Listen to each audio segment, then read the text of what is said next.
You're standing at a bus stop and everyone around you is scrolling through their phones. But you're watching the way morning light catches on a spider's web stretched between two fence posts. You notice how each thread trembles with the weight of a single dewdrop. How the whole fragile architecture sways but never breaks. And for a moment, time stops. Not because something dramatic happened, but because you saw something no one else was looking for. This is who you are. You're the person who finds entire universes in the space between words, who hears melancholy in the sound of a train passing through an empty station at 3 a.m, who feels the weight of autumn in the way leaves surrender to gravity one by one without resistance. Most people walk through life looking for the next big thing, the next achievement, the next distraction, the next dopamine hit. But you're looking for the truth hidden in ordinary moments. And here's what most people will never understand about you. You're not escaping reality. You're actually the only one truly seeing it. Because while everyone else is chasing noise, you've learned to translate silence into meaning. And that doesn't make you strange, it makes you awake. There's a particular kind of consciousness that runs through people like you. It's quiet, almost invisible to the outside world. But inside, it's a constant hum of awareness, a perpetual noticing that never quite turns off. You walk through a grocery store and everyone else sees aisles of products. You see the elderly woman carefully reading labels with glasses perched on her nose, and you wonder about her life. Does she live alone? Is she cooking for someone she loves? Has she always shopped at this store? Or is this new, a necessity born from loss? These thoughts arrive uninvited. You're not trying to psychoanalyze strangers, you're just receiving. The world broadcasts its stories constantly, and somehow your antenna picks up frequencies others don't even know exist. And it's not just people, it's everything. The way paint peels on an old building tells you about time, about neglect, about how beauty fades when no one tends to it. The way weeds push through cracks in concrete speaks to you about resilience, about life's insistence on existing, even in the harshest conditions. The way shadows lengthen in late afternoon whispers something about impermanence, about how everything is always in motion, always changing, always slipping away. You can't walk past a bookstore without imagining all the worlds contained inside, all the hours of human thought compressed into bound pages, waiting. You can't hear distant laughter without feeling both joy and sadness simultaneously, knowing that this moment of happiness is already becoming memory even as it unfolds. This is your gift, and your burden, because once you learn to see this way, you can never unsee. Once your eyes open to the layers beneath the surface, the world becomes simultaneously more beautiful and more heartbreaking than you ever imagined possible. Let me tell you what's really happening inside your mind. Psychologists have a term for the way you experience the world. They call it aesthetic sensitivity, the heightened ability to perceive beauty, meaning, and emotional resonance in your environment. But that clinical term doesn't capture the full truth, because what you're doing isn't just perception, it's translation. You're constantly translating the invisible language of existence into something you can hold, something you can feel, something that makes sense of the inexplicable weight of being alive. When you see an abandoned playground at dusk, you don't just see rusted swings and overgrown grass. You see memory itself. You see all the laughter that once lived there, now gone quiet. You see time as a physical thing, how it touches everything and changes it slowly, inevitably, without asking permission. You see childhood itself, that brief window of unself-conscious joy, now vanished into the past, leaving only these metal monuments slowly returning to Earth. And here's what's beautiful about that. You're not imagining meaning where there isn't any. You're recognizing meaning that's always been there, waiting for someone to notice. Most people have learned to filter out the world. Their brains evolved to ignore the constant flood of sensory information, to focus only on what's useful, what's urgent, what demands immediate attention. It's a survival mechanism. If our ancestors stopped to contemplate the existential significance of every sunset, they'd have been eaten by predators. So the brain learned to categorize, to simplify, to reduce the overwhelming complexity of existence into manageable chunks. Tree, cloud, person, move on. But somewhere along the way, your filter broke. Or maybe it never formed in the first place, so you experience life in high definition. Every colour feels more saturated. Every sound carries emotional weight. Every moment asks you to bear witness to its brief existence, and that's exhausting. Because you can't walk past a wilting flower without feeling its quiet surrender. You can't hear a song from your past without being transported entirely, body and soul, back to who you were when you first heard it. You can't watch the sun set without feeling the bittersweetness of endings, of beauty that refuses to stay. You can't see a couple arguing in public without absorbing their pain, without imagining the history of hurts that led to this moment. You can't notice a child's forgotten toy on a park bench without feeling the small tragedy of it, the carelessness of childhood meeting the harsh indifference of the world. Everything touches you. Everything reaches inside and rearranges something fundamental. And you've probably been told that. You feel too much. You overthink everything. Why can't you just enjoy things without analysing them? You're too sensitive, too deep, too much in your own head. But here's the truth they don't understand. You're not overthinking, you're actually feeling correctly. Because when you see poetry in ordinary things, you're doing what humans have done for millennia. You're making meaning. You're connecting the inner world to the outer one. You're refusing to let existence remain abstract. You're doing what every poet, every artist, every mystic has always done. You're bearing witness. You're saying, yes, this matters. This moment, this light, this feeling, this fleeting encounter with beauty, it matters. And that's not a flaw. That's consciousness in its purest form. Neuroscience tells us something fascinating about people like you. Your brain shows heightened activity in regions associated with emotional processing, memory integration, and pattern recognition, all firing simultaneously when you encounter beauty or meaning. The default mode network, that part of your brain that activates when you're not focused on external tasks, is more active in people with high aesthetic sensitivity. This is the network responsible for self-reflection, imagination, and making connections between disparate ideas.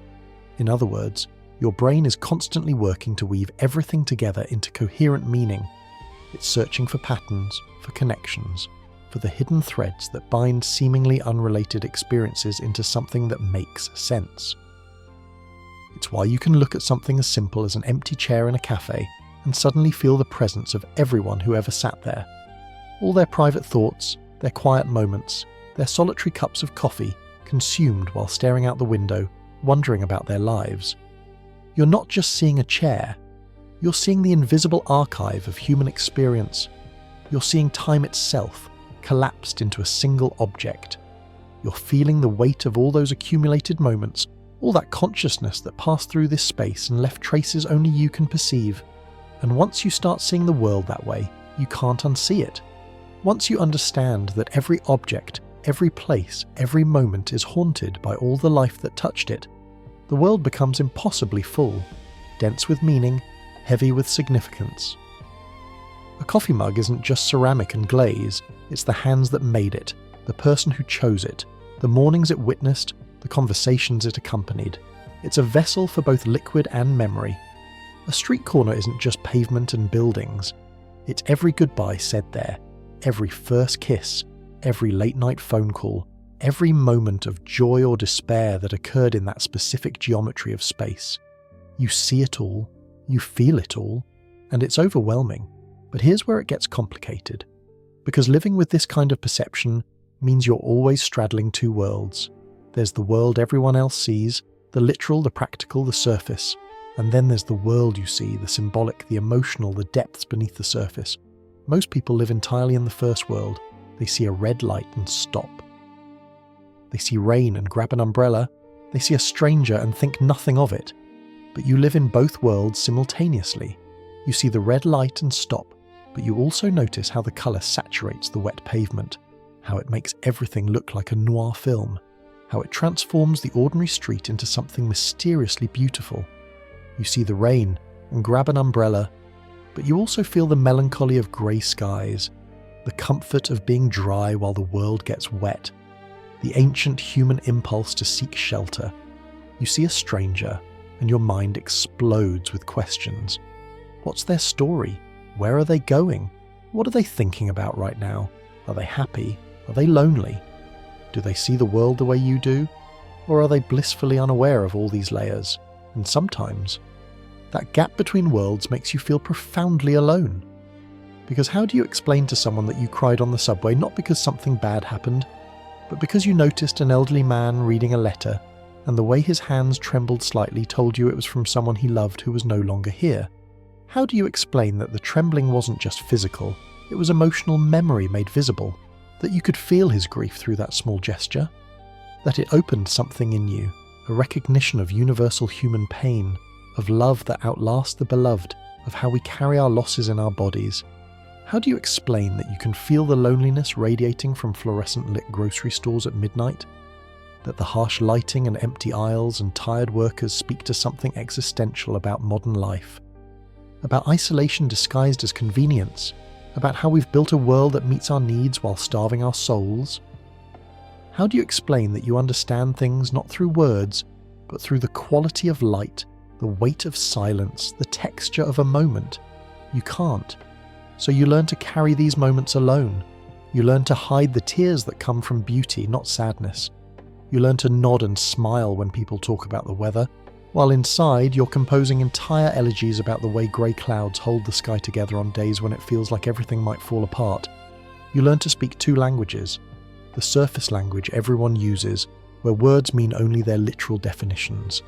And the deeper language you carry inside, where everything is metaphor, where every conversation has subtext, where silence says more than speech ever could. And that's the first layer of your rich inner world. It's a world where everything matters, where nothing is truly ordinary, where existence itself becomes the poetry you can't stop reading. But here's what people don't tell you about seeing poetry in ordinary things. It can be the loneliest way to live. Because when your inner world is this rich, this layered, this endlessly complex, the outer world often feels too simple to hold you. You sit in conversations where people talk about their weekend plans, their new purchases, the latest show they binged. And you're trying. You're really trying to care. You're nodding. You're making the appropriate facial expressions. You're asking follow-up questions. You're doing everything you're supposed to do to signal engagement. But inside, you're somewhere else entirely. You're thinking about the way the barista's voice cracked slightly when she said, "Have a nice day," and wondering what sadness she's carrying that no one else noticed. You're watching the couple in the corner, not speaking, both on their phones, and feeling the slow erosion of intimacy like watching a time-lapse of rust consuming metal. You're noticing how the afternoon light slants through the window at exactly the angle it did on a Tuesday 3 years ago, when you sat in this same cafe having a conversation that changed your life. And now, here you are again. Same light, different person. And the you from 3 years ago feels like a stranger you once knew intimately. You're translating everything into meaning, and that translation is happening so fast, so constantly, that you can't turn it off. It's like having a radio that picks up frequencies from a dozen stations simultaneously. Everyone else hears one clear channel. You hear them all, overlapping, creating a symphony of noise and signal that you're constantly trying to pass. Psychologically, this is what researchers call cognitive complexity, the ability to hold multiple perspectives, interpretations, and emotional layers simultaneously. It's associated with high creativity, deep empathy, and profound insight. But it's also associated with something else, existential isolation. Because when you perceive reality at this depth, you start to realize something unsettling. Most people aren't looking beneath the surface, they're not searching for meaning in the mundane. They're not wondering about the interior lives of strangers, or feeling the tragedy of time passing, or seeing the sacred in the profane. They're just living, simply, straightforwardly, without all this complicated translation happening in the background. And that's not a judgment, it's just a difference. It's the difference between seeing a tree and seeing an organism that's been growing for decades, reaching toward light, home to countless invisible ecosystems, breathing out oxygen while taking in carbon dioxide, literally making the air you breathe, standing as a testament to slow growth and patient endurance. It's the difference between hearing rain and hearing the earth being watered, the sound of clouds surrendering their weight, the percussion of countless individual droplets creating a collective symphony, the smell of petrichor rising from pavement as ions are released, the way the whole world softens and quiets under the weight of water falling from sky. Most people hear rain and think, I need an umbrella. You hear rain and think about renewal, about cleansing, about how the earth drinks, about how storms pass and leave everything changed in subtle ways. And that difference creates a gap between you and almost everyone else. And in that gap lives a specific kind of loneliness, not the loneliness of being alone, but the loneliness of being unseen in your entirety. It's the loneliness of knowing that if you tried to explain how you really experience the world, people would think you're being pretentious, or overthinking, or making simple things complicated for no reason. So you learn to edit yourself. To translate your translations into language that won't make people uncomfortable. When someone asks how you are, you say fine, even though fine is such an inadequate word for the complexity of what you're feeling, even though you're actually experiencing a strange mixture of melancholy and gratitude, of loneliness and connection, of being fully present and completely distant, all at the same time. You can be surrounded by people and still feel completely isolated. Because you're speaking a language no one else seems to understand. You try to share what you see. Did you notice how the light looked coming through the trees this morning? It felt like, I don't know, like the world was trying to tell us something about impermanence and beauty existing in the same breath. And they look at you. They smile politely. Yeah, it was pretty, they say. Then they change the subject. And in that moment, you learn a quiet lesson. Some things are too delicate to share. Some perceptions are too subtle to translate. Some beauty only exists in the private cathedral of your own awareness. Because to really explain what you saw would require an hour. You'd have to describe not just the visual quality of the light, but the feeling it evoked. The way it reminded you of a morning from childhood you can't quite remember but can still feel. The way it seemed to slow time, to make the present moment expand until it felt eternal. The way it made you suddenly, intensely aware of being alive, of having eyes that can see light, a mind that can interpret it, a heart that can be moved by it. You'd have to explain how in that moment you understood something about the human condition.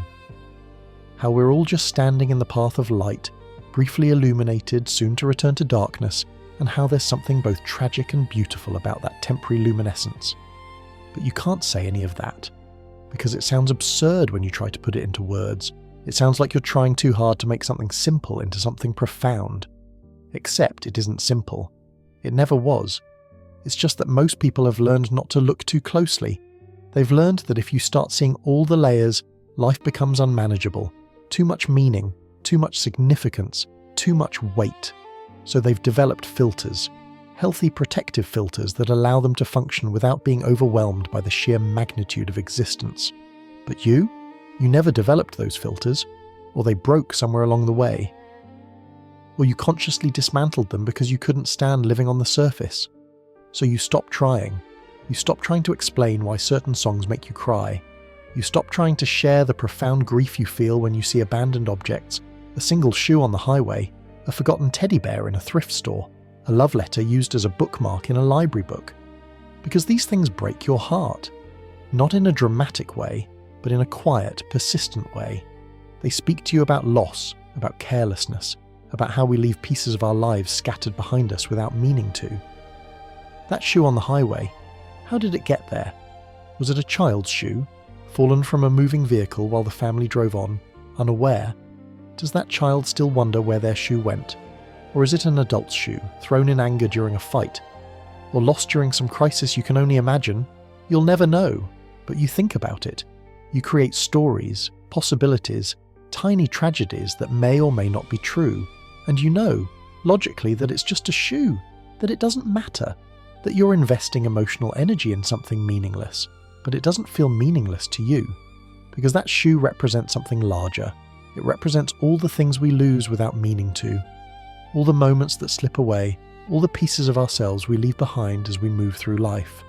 You stop trying to make people understand that you're not being dramatic or pretentious. You're just awake. Awake to the reality that everything is connected, everything is meaningful, everything is temporary, and that wakefulness, while beautiful, is also heavy. Because once you've learned to see this way, you can't unsee it. Once you've felt the emotional weight of ordinary moments, you can't make yourself numb to them. Once you've understood that everything is temporary, fragile, and achingly significant, You can't pretend life is just a series of practical tasks to complete. You can't walk through the world with blinders on anymore. You can't ignore the homeless person on the corner, can't pretend their humanity doesn't demand recognition. You can't throw away a photograph without feeling like you're erasing memory itself. You can't watch someone eat alone in a restaurant without wondering about their life, their loneliness, their story. Everything touches you. Everything asks something of you. Everything wants to be seen, to be acknowledged, to be granted significance. And you give it, because you can't help it. Because your heart is too soft and your eyes are too open and your mind is too attuned to the frequencies of meaning. So you learn to live in two places at once. In the world as it appears to others, functional, straightforward, manageable. And in the world as it appears to you, symbolic, layered, saturated with meaning that most people will never stop to notice. You become bilingual, fluent in both the language of surfaces and the language of depths. At work, you talk about deadlines and deliverables and metrics. You participate in meetings, you meet expectations, you function. But inside, you're elsewhere. You're noticing how your colleague's smile doesn't reach their eyes, and wondering what pressure they're under. You're seeing how the office plants are slowly dying from lack of natural light, and feeling that as a metaphor for something larger. You're watching the clock and thinking about how we've broken time into artificial units, how we've commodified hours and minutes, how we spend our lives trading time for money and wondering if we're getting a fair exchange. You're living in two realities simultaneously, and the effort of maintaining both is exhausting. But here's the paradox. The loneliness that comes from this way of seeing is also what makes your inner world so rich. Because you've learned to keep yourself company. You've learned to befriend your own thoughts. You've learned that solitude isn't absence, it's presence with yourself in the fullest possible way. When you can't share what you see, you learn to savor it privately. You become an observer, a witness, a quiet guardian of moments that would otherwise pass unnoticed. You're the one who remembers how the light looked on a random Tuesday, how the wind sounded through the trees during a conversation you had 5 years ago, how someone's laugh changed the energy of an entire room, how a particular shade of blue in the evening sky made you feel simultaneously infinite and insignificant. You collect these moments, not consciously, but automatically. Your mind is a museum of the overlooked, a gallery of the ordinary rendered extraordinary through attention. And while others might pity that solitude, you've discovered something they haven't. That there's a whole universe inside you, a universe built from every beautiful thing you've ever noticed, every sunset that made you stop in your tracks, every overheard conversation that revealed something true about the human condition, every texture, scent, sound, and fleeting impression that moved through your consciousness and left its mark. You've archived all of it, not consciously, but deeply. And that archive becomes the landscape of your inner world. It's a place where memory and imagination blur together, where past moments feel as vivid as present ones, where you can revisit the feeling of being 7 years old, lying in grass, watching clouds morph into creatures that only you could name, where you can return to the grief of a loss from years ago and still feel its edges, sharp and real, where you can recall the exact quality of joy you felt during a perfect moment, now long past. Your inner world is populated with ghosts, but not frightening ones. Ghosts of past selves, of people you've loved, of moments that shaped you. They live there, preserved in amber, available whenever you need them. And yes, sometimes that inner world feels safer than the outer one. Sometimes you retreat there when reality becomes too harsh, too disappointing, too loud. Sometimes when the world feels too cruel, too indifferent, too fast, you close your eyes and return to your internal landscape. You walk through memories like rooms in a house. You visit feelings like old friends. You tend to your inner garden, where everything you've ever noticed continues to grow. But that's not escapism. That's self-preservation. Because your sensitivity, this gift of seeing poetry everywhere, also means you're more easily wounded by the world's indifference. You feel the cruelty more sharply. You notice the casual ways people hurt each other, the thoughtless comments, the absent-minded rejections, the small violences of everyday life that others shrug off. You're aware of the suffering hidden behind polite smiles. You can see when someone is barely holding it together, when their fine is actually a cry for help that no one else hears, and you absorb it all whether you want to or not. You're like a sponge in an ocean of emotion, You soak up not just your own feelings, but the feelings of everyone around you. You pick up on ambient sadness, collective anxiety, shared grief. Walking through a crowd can be overwhelming because you're not just navigating physical space, you're navigating emotional space. You're feeling the accumulated weight of hundreds of individual experiences, hopes, fears, disappointments, all radiating outward like heat. So your inner world becomes a sanctuary, a place where meaning is honoured, where beauty is safe, where the things you notice are allowed to matter. It's a place where you can be honest about what you feel without worrying about being too much, where you can cry over things that seem trivial to others but are actually profound, where you can spend an hour thinking about a single moment without anyone telling you you're overthinking it.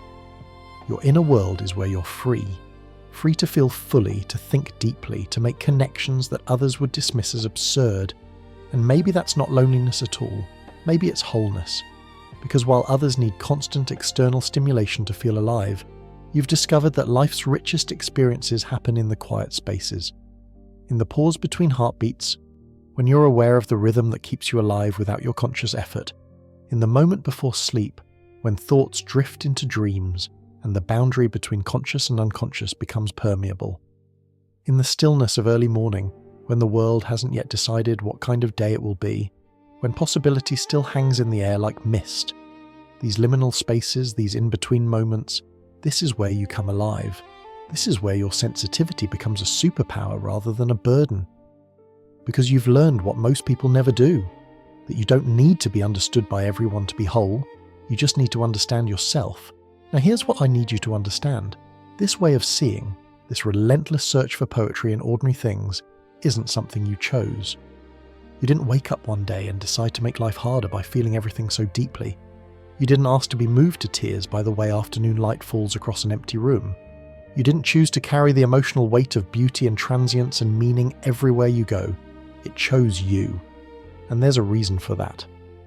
Psychologists who study aesthetic sensitivity have found something remarkable.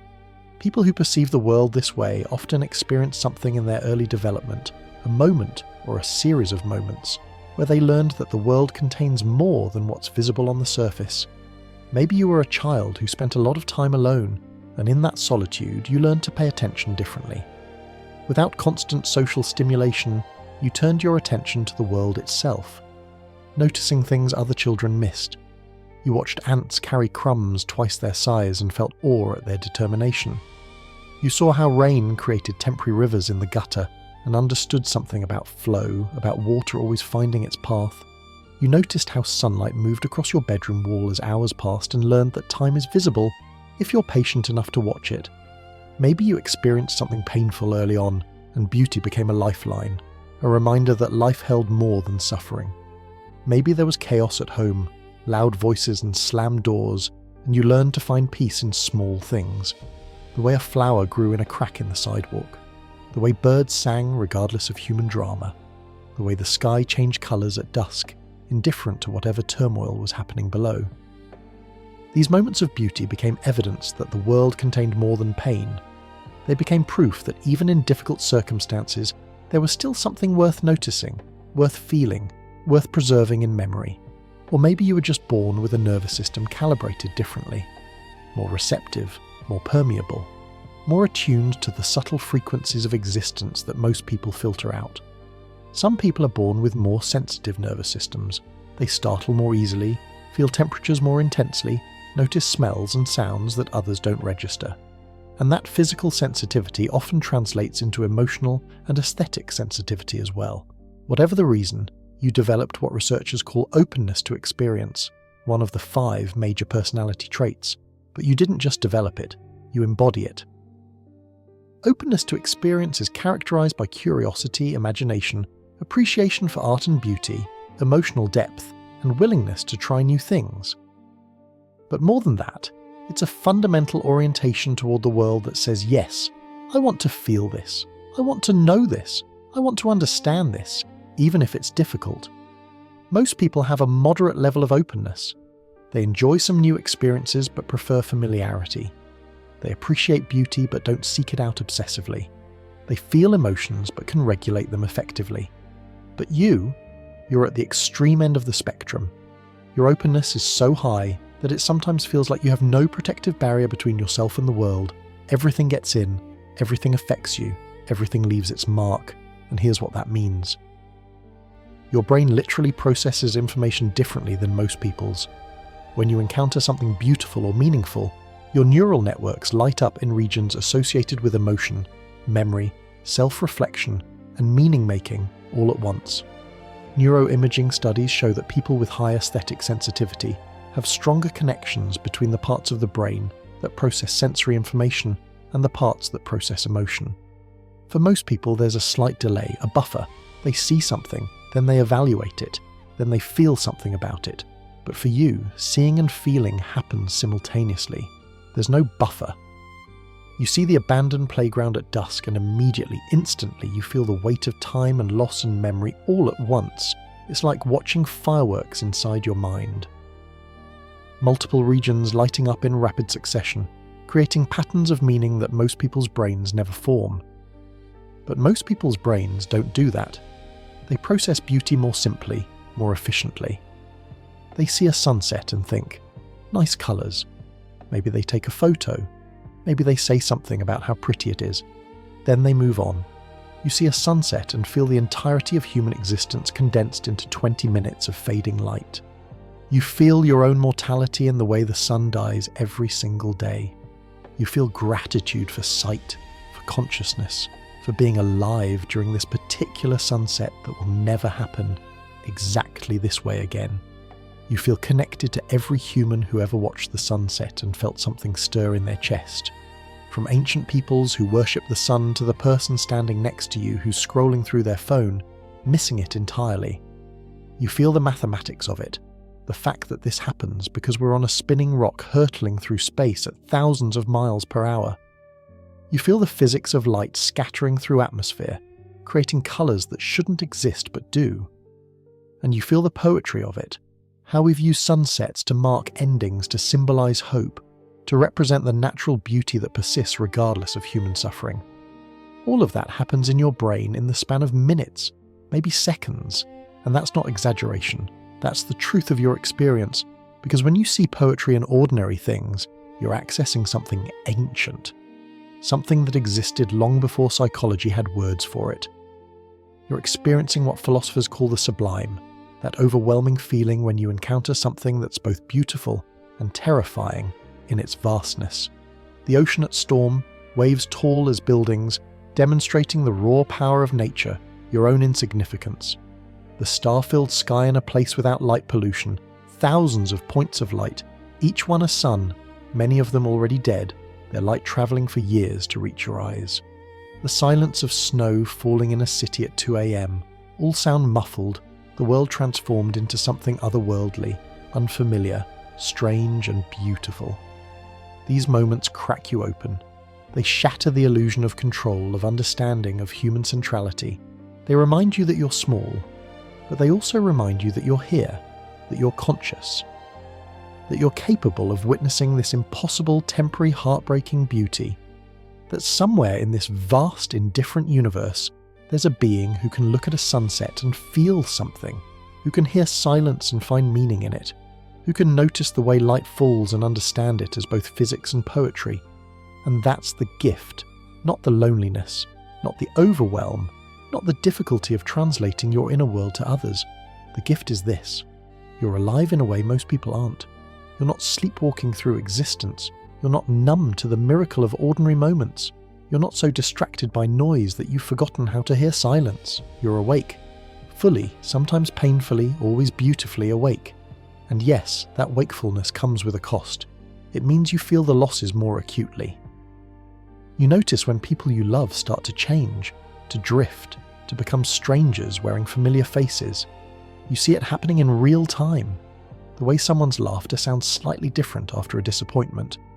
The way their eyes lose focus when you're talking, signalling that they're already elsewhere. The way the space between you grows, millimetre by millimetre, until one day you realise you're standing on opposite sides of a chasm you don't know how to cross. You feel time passing not as an abstract concept, but as a physical sensation, like sand slipping through your fingers, grain by grain, impossible to hold. Every birthday feels heavier because you're aware of how many have passed, how many might remain, how quickly the years accelerate.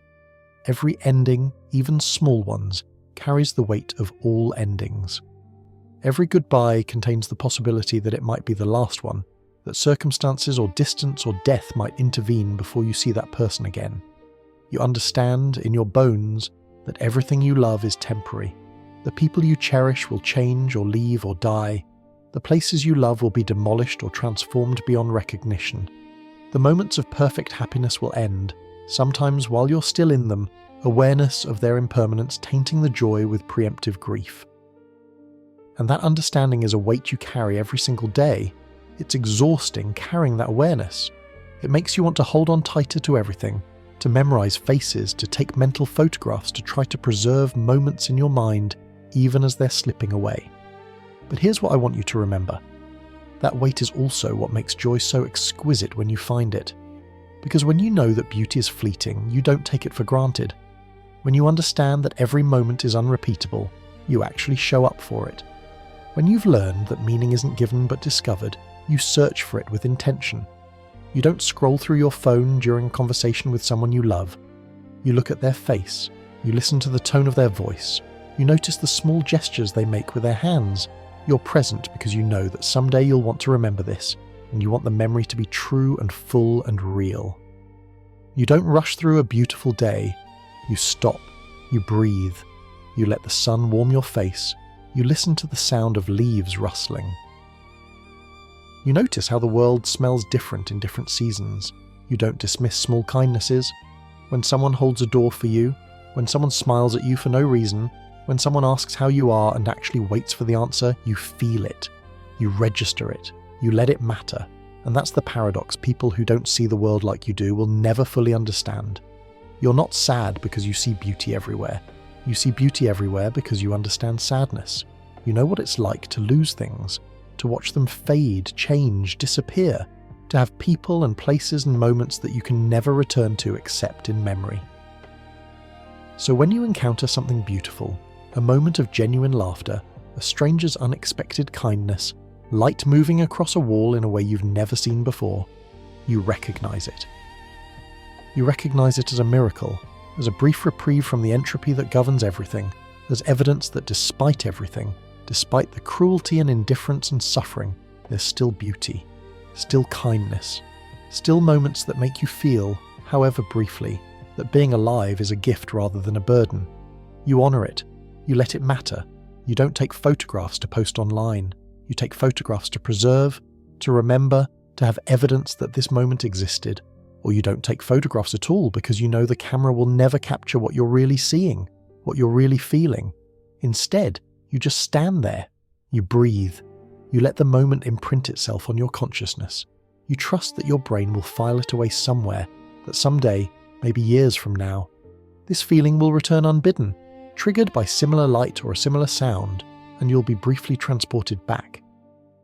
And maybe that's what the world needs most right now. Not more people who consume experience without tasting it. Not more people who move through life too fast to notice what they're missing.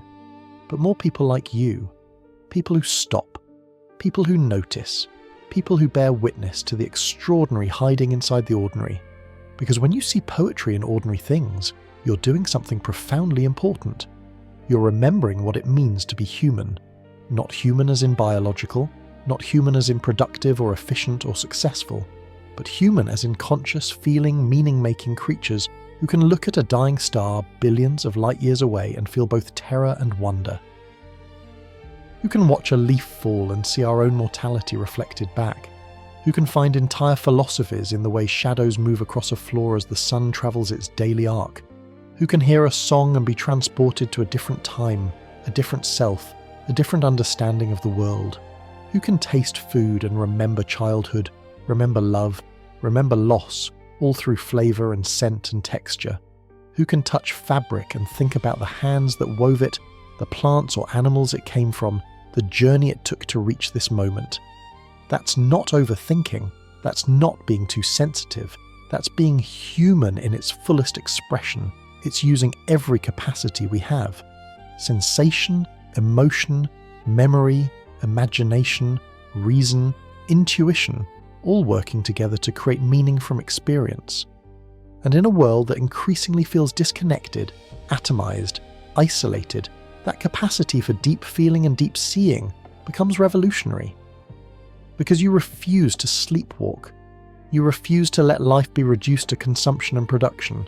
You refuse to treat other humans as obstacles or resources or background noise. You see them, you feel them, you recognize their humanity because you're so acutely aware of your own. So what do you do with this gift you didn't ask for? This rich inner world that sometimes feels like a sanctuary and sometimes feels like a prison? This ability to see poetry everywhere that connects you to everything and isolates you from almost everyone. You learn to live in both worlds at once. You learn to function in the practical world, to pay bills, make small talk, navigate the surface of daily life. You develop the skills everyone needs to survive in modern society, but you also learn to honor the deeper world you carry inside. You don't apologize for it. You don't try to kill it or numb it or pretend it doesn't exist. You learn that you don't have to choose between them. You can be both the person who remembers to buy groceries and the person who notices how the fluorescent lights in the store make everyone look like ghosts of themselves. You can be both competent and contemplative, both functional and philosophical, both present in the moment and aware of how this moment fits into the larger story of your life. And most importantly, you learn to stop apologizing for the way you see. You stop shrinking your observations to make others comfortable. You stop pretending that beauty doesn't move you. You stop hiding the tears that come from gratitude, from recognition, from the overwhelming awareness that you're alive during this brief, strange, precious window of existence. Because here's what I know about you. You were never meant to live a shallow life. Everything about you, your sensitivity, your awareness, your ability to see layers upon layers of meaning, it all points toward depth. You were meant to dive deep, to feel fully, to notice what others miss, to translate the invisible into something that can be shared, even if only with yourself. You were meant to be a witness, to bear testimony to the beauty and pain and strangeness of being alive, to remember what others forget, to feel what others filter out. And yes, that means some people won't understand you. They'll think you're strange, too quiet, too intense, too in your head. They'll tell you to lighten up, to not think so much, to just enjoy things without analysing them. Let them think that. Let them say that. Because their inability to see what you see doesn't diminish what you see. Their comfort with surfaces doesn't make your need for depth wrong. You're not too much. You're exactly right for the life you're meant to live. And somewhere out there are others like you. People who also see the poetry, who also feel the weight of beauty, who also carry entire universes inside their quiet hearts. They're the ones who pause at museums, not because they're supposed to, but because something in the painting reached out and grabbed them. They're the ones who cry at movies that others dismiss as sentimental because they saw something true in the story, something that reflected their own experience back to them. They're the ones who collect small beautiful things, shells and stones and pressed flowers, not because they're valuable, but because they hold meaning. They're the ones who keep journals, filling pages with observations and questions and attempts to capture in words what they felt in moments that others have already forgotten. They're the ones who can spend an hour sitting by water, watching light change, perfectly content with silence and their own thoughts. And when you find them, even if it's just one person, even if it's rare, you'll recognize each other immediately, not through words, not through explanation, but through the quality of your silence, through the way you both notice the same small miracle, a particular slant of light, a fragment of overheard conversation, the way time seems to bend during golden hour, through the way you can sit together without speaking and not feel the need to fill the space with chatter, through the way your conversations skip past small talk and go straight to the questions that matter. What do you think happens after we die? What makes something beautiful? How do you live with the knowledge that everything ends?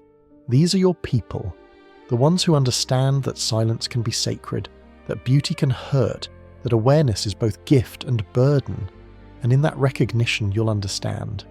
You were never alone. You were just waiting to be found by someone who speaks your language, someone who sees the world through the same kaleidoscope of meaning and metaphor. Because your rich inner world this cathedral of meaning you've built from every beautiful thing you've ever noticed.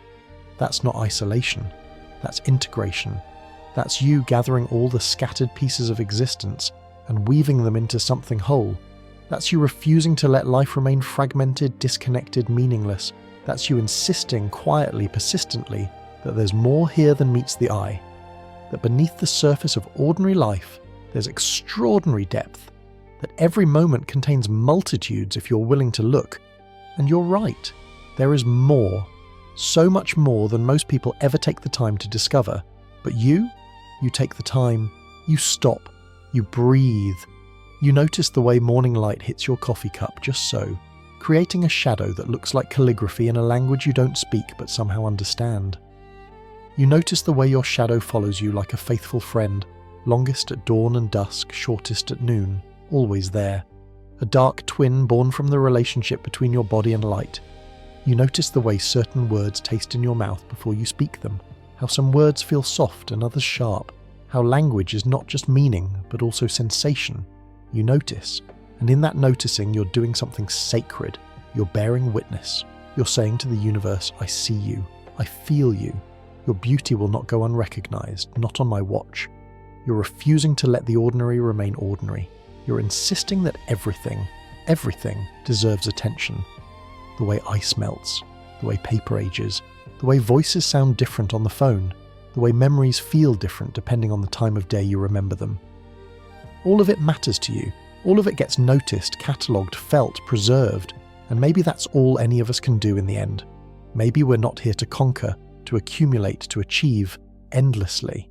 Maybe we're just here to notice, to pay attention, to let the ordinary reveal itself as extraordinary when we're patient enough to wait for it, to be present for the small miracles that happen every day, the way a stranger's kindness can restore your faith, the way a good meal can feel like love made edible, the way music can reach inside and rearrange your emotional landscape.